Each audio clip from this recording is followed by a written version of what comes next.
What does the Bible say about marriage? Welcome Qodeshiym. In today's podcast we embark on a thoughtful journey through the scriptures to understand what the Bible truly teaches about marriage. Whether you are married, preparing for marriage, or simply curious, this conversation aims to share the divine design and principles laid out in God's holy word. The divine origin and definition of marriage. Let us begin at the very beginning. In the book of Genesis, chapter 2, verses 18 through 24.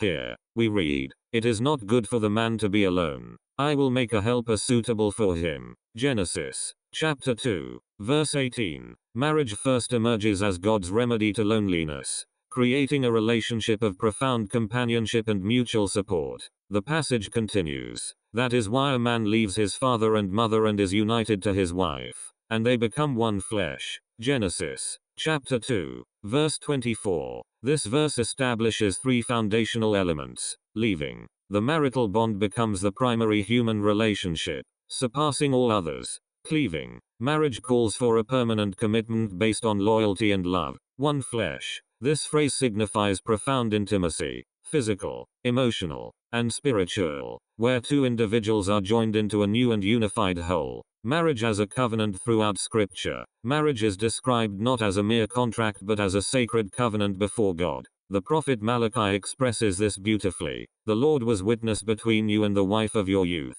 She is your companion and your wife by covenant." Book of Malachi, chapter 2, verse 14. In the book of Proverbs, we also read, "Who has left the partner of her youth and ignored the covenant she made before God?" Book of Proverbs, chapter 2, verse 17. This covenantal view lifts marriage above a simple legal or social arrangement, framing it as a solemn promise made with God as the witness. The purposes of marriage. According to biblical texts, marriage serves several God-ordained purposes: mutual love and support. Marriage provides companionship and help through life. Consider the book of Ecclesiastes, chapter 4, verses 9 through 12, and the book of Genesis, chapter 2, verse 18. Procreation. The marital union is intended to create a stable environment for raising children. As God commands the first couple, "Be fruitful and multiply." Genesis, chapter 1, verse 28. Sanctification. The New Testament reveals that marriage is a tool God uses to shape believers into Christ's likeness through daily self-sacrifice, forgiveness, and love,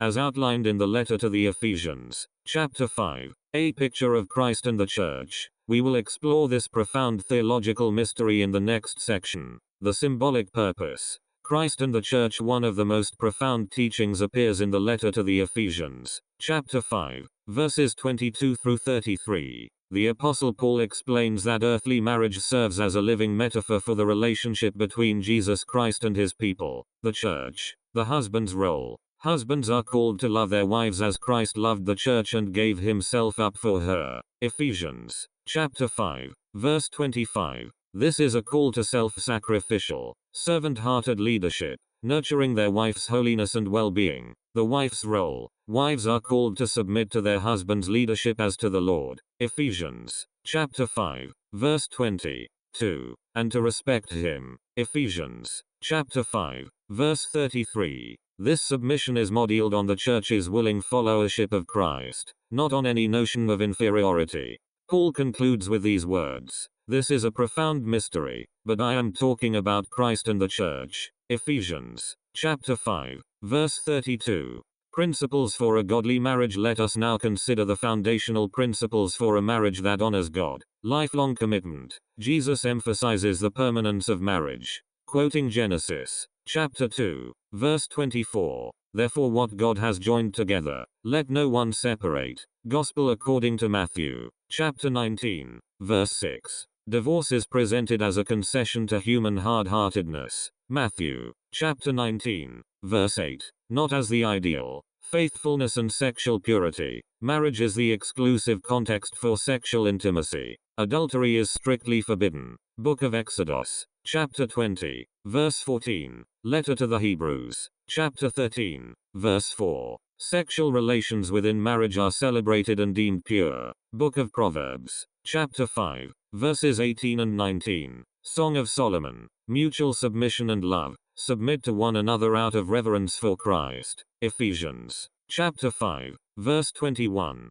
Both wives and husbands are called to mutual deference, with love as the guiding principle. Letter to the Colossians, chapter 3, verses 18 and 19. Self-sacrificial love. Husbands are specifically commanded to love their wives as they love their own bodies. Ephesians, chapter 5, verses 28 and 29. Intimacy and fulfillment. The Song of Solomon poetically celebrates the romantic, emotional, and physical joy that is available within marriage. Who can marry? Scripture consistently presents marriage as a covenant between one man and one woman. This model is established at creation, Genesis, chapter 2, verse 24, and reaffirmed by Jesus, Matthew, chapter 19, verses 4 and 5. The Bible explicitly prohibits other forms of sexual union, including adultery. Exodus, chapter 20, verse 14, fornication, Book of Acts, chapter 15, verse 20, and homosexual relations. Letter to the Romans, chapter 1,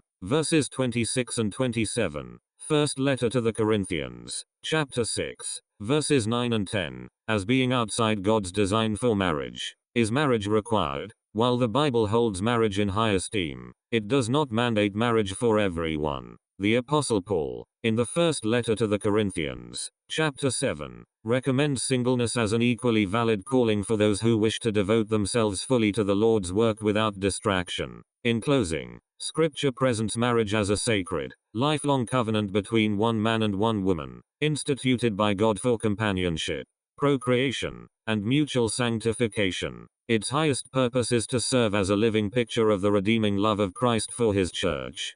Thank you for joining today's podcast. If this episode resonated with you, please consider subscribing and sharing with those who seek to understand the biblical view of marriage. Until next time, praise Yah.